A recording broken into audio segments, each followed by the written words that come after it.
సినిమాల పరిజ్ఞానం మనకు కొంచెం తక్కువ, కానీ నవనీత్ రాణా ఎవరైతే మహారాష్ట్రలోని అమరావతి నియోజకవర్గం నుంచి క్రిందసారి పార్లమెంట్ అభ్యర్థిగా గెలిచింది, భారతీయ జనతా పార్టీ అటాచ్డ్గా కొనసాగింది, ఇండిపెండెంట్గా గెలిచి ఆమె ఈ దఫా బీజేపీ తరపున పోటీ చేస్తుంది. అయితే తను తెలుగులో కూడా నటించినట్టుంది, తాజ్మహల్ దేంట్లో నవనీత్ రాణా నటించినటువంటిది ఉంది, 1-2 సినిమాల్లో నటించిందని చెప్తారు. ఆ అమ్మాయికి ఇప్పుడు ఒక పెద్ద ఊరట లభించింది. ఇది అసలు జ్యుడిషియరీ ఆలోచన తీరుని పెద్ద చర్చకి తీసుకొచ్చింది. ఎందుకంటే ఒక కుల ధృవీకరణ పత్రం లోకల్గా ఉన్నట్టు రెవెన్యూ అధికారులు ఇస్తారు.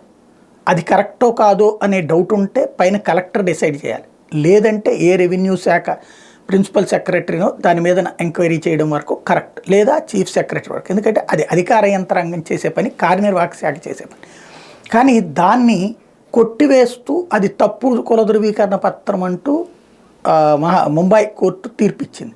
ఇప్పుడు ఆ తీర్పుని సుప్రీంకోర్టు కొట్టేసింది. ఆమె ఎస్సీనేనని తేల్చి చెప్పింది. ఇక్కడ అసలు సమస్య కోర్టుకి న్యాయం మారడం, కోర్టుకి జడ్జిమెంట్ మారడం నవనీతికి పనికొచ్చింది అనమాట.